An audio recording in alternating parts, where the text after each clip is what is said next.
আজ অনুষ্ঠিত হলো। বিগত 7 বছর ধরে আমরা এই অনুষ্ঠানটি আয়োজন করছি। বিশ্বের নারী দিবসের উপলক্ষে 8ই মার্চ নারী দিবস ছিল, কিন্তু প্রতি বছরই আমরা 8ই দিবস 8 তারিখ 8ই মার্চ বাদ দিয়ে আমরা যে কোনো দিনই করে থাকি। এবছরও আমরা 16ই মার্চ এই অনুষ্ঠানটি সম্পন্ন করলাম এবং 11 জন ত্রিপুরা নারী শক্তিকে আমরা সম্মানিত করতে পেরে আমরা করব এবং তার সাথে সাথে সংবাদ মাধ্যমের মাধ্যমে আপনাদের সকলকে, সকল ত্রিপুরা নারী শক্তিকে আমাদের তরফ থেকে শ্রদ্ধা, প্রণাম এবং ভালোবাসা রইল। আপনারা সকলে এগিয়ে চলুন এবং ত্রিপুরা রাজ্যকে এবং বিশ্বকে এগিয়ে নিয়ে আসুন। সকলকে ধন্যবাদ। 2026 এই মহতী অনুষ্ঠানে আমাদের মধ্যে উপস্থিত রয়েছেন নীলাঞ্জনা চৌধুরী, যিনি একজন সোশ্যাল অ্যাক্টিভিটিস, এবং উপস্থিত রয়েছেন স্বর্ণকমল জুয়েলারি, যিনি কর্ণধার, এবং এখানে উপস্থিত আছেন স্বর্ণকমল জুয়েলারির সঙ্গে যুক্ত থাকা প্রায় 30 জন নারী শক্তিরা যারা আছেন উপস্থিত, এবং বিভিন্ন প্ল্যাটফর্ম থেকে আসা, বিভিন্ন জায়গায় নিজেকে প্রতিষ্ঠা করে যারা এই সমাজের জন্য কাজ করছে সেই সমস্ত নারীরা এবং মিডিয়া বন্ধুরা, সবাইকে আমার ব্যক্তিগত পক্ষ থেকে এবং রাজ্য মহিলা কমিশনের পক্ষ থেকে অনেক অনেক শুভেচ্ছা, অভিনন্দন এবং শুভকামনা। তো আন্তর্জাতিক নারী দিবসকে সামনে রেখে অলরেডি অনেক কার্যক্রম আমাদের রাজ্যে প্রায় 8 তারিখ থেকে শুরু করে এখনো অবধি চলছে। আমি দুপুরেও একটি কার্যক্রমে গেছিলাম আন্তর্জাতিক নারী দিবসে। তো স্বাভাবিক কারণে একদিনে সেই দিনটি হয় না, পুরো মার্চ মাস ব্যাপী এই দিনটিকে পালন করার যে উদ্যোগ সরকারিভাবে বেসরকারিভাবে বিভিন্ন প্রতিষ্ঠান করে থাকেন, সেটা আমাদের জন্য, আমরা যারা নারী জাতিরা রয়েছি সমাজে, আমাদের জন্য অত্যন্ত গর্বের বিষয়। কারণ আমরা এখানে সবাই জানি, যেহেতু আজ আমাকে দুটো কথা বলতে বলা হয়েছে, তাহলে আমার তো 2-4 লাইন বলতে হবে। তা আমরা মোটামুটি সবাই জানি বহু আন্দোলনের পরেই আমরা কিন্তু সেই আন্তর্জাতিক নারী দিবসটাকে পেয়েছি। সেই আন্দোলনের আগ পর্যন্ত আমাদের এই ভারতবর্ষ না, বিশ্বের সমস্ত নারীদের অবস্থান কোথায় ছিল, কি তাদের অধিকার ছিল, কিভাবে তাদেরকে খর্ব করে রাখা হয়েছিল, কোথায় তাদের অস্তিত্ব ছিল, সেই বিষয়টা এখানে মোটামুটি সবারই জানা আছে। সবচেয়ে তো অবাক করার বিষয়, একটা সময় ছিল যেখানে নারীদেরকে ভোটাধিকার পর্যন্ত প্রয়োগ করতে দেওয়া হতো না। সেরকম অবস্থান থেকে যেখানে নারীদেরকে 4 দেওয়ালে বন্দি করে রাখার মতন একটা ব্যবস্থা ছিল, নারীরা কোনো কর্মসংস্থানে যেতে পারবে না, কোনো কাজ করতে পারবে না, নারীরা শুধু ঘরেই থাকবে, সেরকম একটা সামাজিক অবস্থান থেকে কিন্তু বহু আন্দোলন, বহু লড়াই করে কিন্তু আজকের দিনে নারীরা কোথায় নেই, এমন কোনো জায়গা নেই যেখানে নারীরা পৌঁছে যায়নি। সুযোগ পাওয়া গেছে মানে আমাদেরকে অবাধে বিচরণ করতে দেওয়া হয়েছে, মানে আমরা আকাশে অন্তরিক্ষে, মানে স্থলে জলে যেখানে পারি সেখানেই আমরা বিচরণ অলরেডি সাকসেসফুলি আমরা করে চলছি। আজকে আমরা এমন কোনো জায়গা নেই, সে যদি আমরা বিজ্ঞানের কথা বলি, বৈজ্ঞানিকের কথা বলি, সমস্ত প্ল্যাটফর্ম কিন্তু আমাদের নারীরা আজকে পৌঁছে গেছে।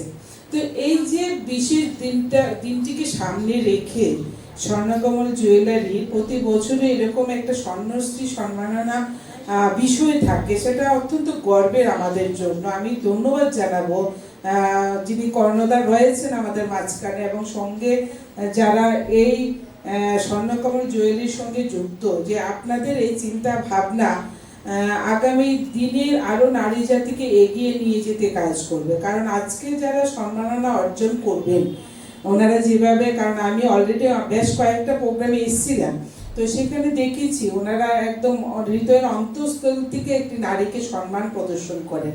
তো আজকে যারা সম্মাননা পাবেন তারা আগামী দিন কিন্তু অন্য নারীদের জন্য ওনারা উদাহরণ হয়ে থাকবে, যে এই ধরনের প্ল্যাটফর্মে যদি কৃতিত্বের সঙ্গে কাজ করা যায় তাহলে কিন্তু আমরা একটা সম্মাননার জায়গা পেতে পারি।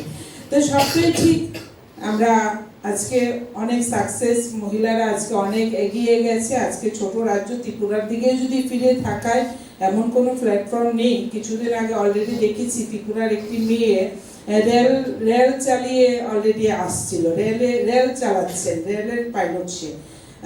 তো সেখানে দাঁড়িয়ে যদি বলি বিমান বা যে কোনো প্ল্যাটফর্মে ত্রিপুরার মেয়েরাও সে আন্তর্জাতিক বিভিন্ন জায়গায় পৌঁছে গেছে। কিন্তু আমাকে তারপরও যখন আমি 5 জনকে নিয়ে বসি, 5 জনকে নিয়েও কথা বলি, কিছু কথা তো আমার যে অভিজ্ঞতা, আমি যেহেতু ওমেন কমিশনে রয়েছি, তার নিশ্চয়ই আমারও কিছু অভিজ্ঞতা রয়েছে সে রাজ্যের নারী শক্তিদের নিয়ে।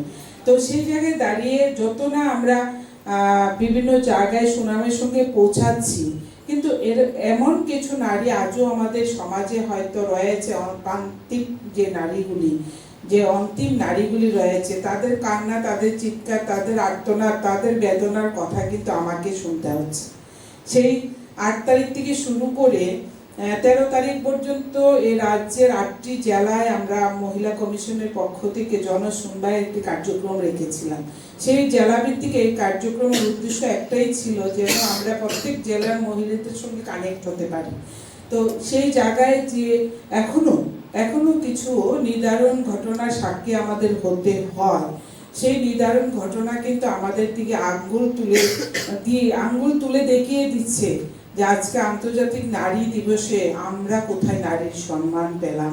আমরা আমাদের পরিবারের কাছ থেকে সম্মানিত হতে পারছি না। আমরা নিজেকে প্রতিষ্ঠিত তো দূরের কথা, দুবেলা ভাত কে আমাকে খাওয়াবে, কোথায় কোন বাসস্থানে আমার মাথাটা গুঁজবো, কোথায় দুটো সন্তানকে নিয়ে থাকবো, সেই আত্মচিৎকার এখনো কিন্তু আমাদের রাজ্য শুধু না, আমাদের ভারতবর্ষ বা বিভিন্ন রাষ্ট্রেও সেই ঘটনা এখনো নারীদের উপর চলছে। তাই এই আন্তর্জাতিক নারী দিবসে আমরা যে সম্মাননা প্রদর্শন করি বা বিভিন্ন জায়গায় সেই সম্মান প্রদর্শিত করা হয়, বিভিন্ন প্ল্যাটফর্মে যারা সাকসেসফুলি কাজ করছে তাদেরকে, কিন্তু আমরা সেই প্রশ্নটারও সম্মুখীন হই যে আন্তর্জাতিক নারী দিবস হচ্ছে, পুরুষ দিবস কেন নেই? কিন্তু এখনো আমরা পুরুষতান্ত্রিক সমাজে বসবাস করি, সেটাও আমাদেরকে মানতে হবে। পুরুষ দিবস তখনই পালন করা হবে যখন প্রত্যেকটি নারীর সেই নারীর ভাগ্য থেকে সে অত্যাচার এবং নিপীড়ন এবং সেই লাঞ্ছনা শিকারটুকু মুছে দেওয়া হবে, তখনই আমরা হয়তো পুরুষ দিবস এবং আন্তর্জাতিক নারী দিবস একদম সসম্মানে আরো গর্বের সঙ্গে পালন করতে পারবো। কারণ এখনো অনেক মহিলারা রয়েছে যাদের কথা আমাদের শুনতে হবে। তাই আজকে আমরা যারা যে প্ল্যাটফর্মে আছি না কেন, আয়াজে একটা দায়িত্ব হিসাবে আপনাদের সবার কাছে আমি আহ্বান রাখছি বা আহ্বান রাখার চেষ্টা করছি যে চলুন সবাই মিলে আমাদের এই রাজ্যের প্রান্তিক মহিলাটা পর্যন্ত আমরা কথা শুনি, যেন তাদের চোখের জলটা মুছতে পারি, তাদেরকে যেন সুযোগ করে দিতে পারি আমার আপনার মতন তারাও যেন একটা জায়গায় পৌঁছাতে পারে। কারণ আজকের দিনে যে নাবালিকা মেয়েটি বিয়ে হচ্ছে, সেই মেয়েটিও কিন্তু হয়তো যদি সুযোগটুকু পেত বা তার যদি বিয়েটুকু না হতো, সেও হয়তো বা কোনো ডক্টর হতে পারতো, সে একটা প্রতিষ্ঠিত জায়গায় যেতে পারতো, হয়তো ত্রিপুরার নাম উজ্জ্বল করতে পারতো ভারতবর্ষের কোনো না কোনো জায়গায় গিয়ে। তো সেই মেয়েটির ভিতরে কিন্তু সেই প্রতিভা রয়েছে, কিন্তু আমাদের সমাজের চাপে বা আমাদের তত্ত্বাবধানে থেকেও আজকেও 14-15 বছরের মেয়েদেরকে বিবাহের পিড়িতে বসতে হচ্ছে। সেখানে বলবো একটি নারী জাতিকে জ্যান্ত খুন করা হচ্ছে। একটি 14 বছরের মেয়েকে বিয়ে দেওয়া আর নারী জাতিটাকে জ্যান্ত খুন করা সমান। তাই আমরা আন্তর্জাতিক নারী দিবসের সফলতা তখনই আমরা বলবো যেদিন আমরা সবাই মিলে কাজ করে এই রাজ্যটা থেকে সেই ছোটখাটো অভিশাপ থেকে আমাদের নারী জাতিকে মুক্ত করতে পারবো। সেই প্রতিজ্ঞা আমাদের সবাইকে নিতে হবে এবং সবাইকে দায়িত্ব নিতে হবে। তো আমার খুব ভালো লাগলো এত সুন্দর একটি কার্যক্রমে, যদিও প্রতি বছরই আমি আসি, সময় আমার হাতে যদি থাকে, আজকেও এসছি। তো আমার এই যে এত সুন্দর মহতী অনুষ্ঠানে দুটো কথা বলার সুযোগ এবং আপনাদের সামনে এসে দুটো কথা বলার সুযোগ করে দিয়েছেন, আমি আবারও স্বর্ণকমল জুয়েলারির সমস্ত কর্তৃপক্ষকে আমি আবারও ধন্যবাদ জানাচ্ছি। তবে আপনাদের প্রয়াস এবং আপনারা যে চেষ্টা করে যাচ্ছেন যে সমাজে নারী জাতিকে সম্মান দিয়ে তাদের স্থানকে উঁচু করে নিয়ে যাচ্ছে, আমার সে আবেদন থাকবে আপনারাও প্রয়াস করবেন যেন কিভাবে এই রাজ্যের এই কলঙ্ক অধ্যায় থেকে রাজ্যটাকে রক্ষা করা যায়, নাবালিকা বিবাহকে কিভাবে আমরা মুক্ত করতে পারি। তো সবাইকে আবারও ধন্যবাদ জানিয়ে আমার আলোচনার সাক্ষী এখানে দাঁড়িয়ে আমি হই। প্রায় প্রতি সময়ই হয়ে থাকে। কিন্তু আজকে এই জায়গায় দাঁড়িয়ে একটা কথা না বললেই নয়। স্বর্ণকমল জুয়েলার্স শুধুমাত্র রূপসজ্জায় মহিলাদের সাজান এই বিষয়টা যে একটা মিথ থেকে ভেঙে তারা অন্য সামাজিক অনেক কর্মসূচি রয়েছে, সেটা সব থেকে বড় সাক্ষী আমি। কারণ সঞ্চালনগুলো যখন করি তখন তাদের গল্পগুলো জানি, এবং গোপাল দাদের এই মহিলাদের নিয়ে কাজ করার জার্নিটা এভাবেই চলবে। এবং শুধুমাত্র বাইরে নয়, এই স্বর্ণকমল জুয়েলার্সে এখানে যারা মেয়েরা দাঁড়িয়ে রয়েছে, বোনেরা দাঁড়িয়ে রয়েছে, তারাও এখান থেকে একটা নতুন কিছু দিশা খুঁজে পাচ্ছে শুধুমাত্র গোপাল দাদের এই উদ্যোগের জন্য। স্বর্ণকমল জুয়েলার্সের এই স্বর্ণশ্রী অ্যাওয়ার্ডের 7th এডিশন আজকে, যার সম্মানের সুযোগ হয়তো আমার ভাগ্যেও জুটেছে। আমাকে নিয়ে সঞ্চালিকা ইতিমধ্যেই অম্বালিকা অনেক কিছু বলে দিয়েছে। আমার এখানে নিজের অনুভূতি আলাদা করে খুব বেশি কিছু বলার নেই। একজন সাংবাদিক হিসেবে আমি অনেক জায়গায় অনেক মঞ্চে হয়তো সম্মাননা পাই, কিন্তু নারী দিবস এই মার্চ মাসটায় বিশেষ করে আমাদের মহিলা সাংবাদিক হিসেবে সম্মাননা দেওয়া হয়। সেখানে আমার একটু আপত্তি আছে, কারণ আর বোধহয় ওই অর্ধেক আকাশের দাবিদার এই কথাটা আটকে থাকাটা বোধহয় আমাদের আরো বেশি দুর্বল করে দিচ্ছে। আমার কথাগুলো যখন অম্বালিকা বলছিল তখন একটা কথা বলছিলেন যে মেয়েরাও সাংবাদিকতা করতে পারে। শুরুটা হয়েছিল আমার ঘর থেকে।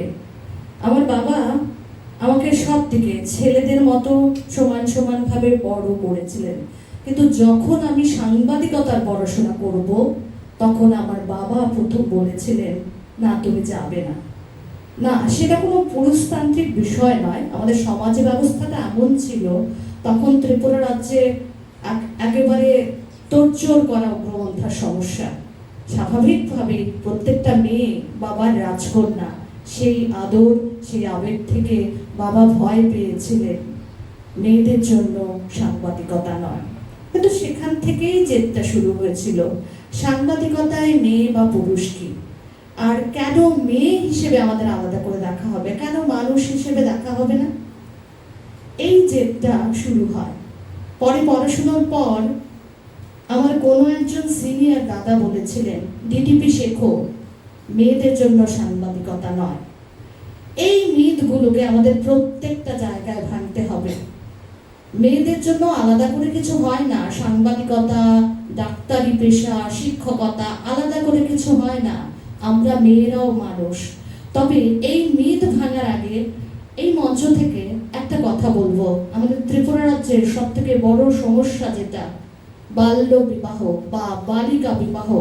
ত্রিপুরা রাজ্য এই মুহূর্তে গোটা দেশের সাক্ষরতার হারে অনেকটা এগিয়ে থাকলেও, যেটা আমরা গোটা দেশের মধ্যে ঝর্ণাদিও রয়েছে, আমরা সব থেকে বেশি জানি ত্রিপুরা রাজ্যের সব থেকে জ্বলন্ত সমস্যা হচ্ছে বালিকা বিবাহ।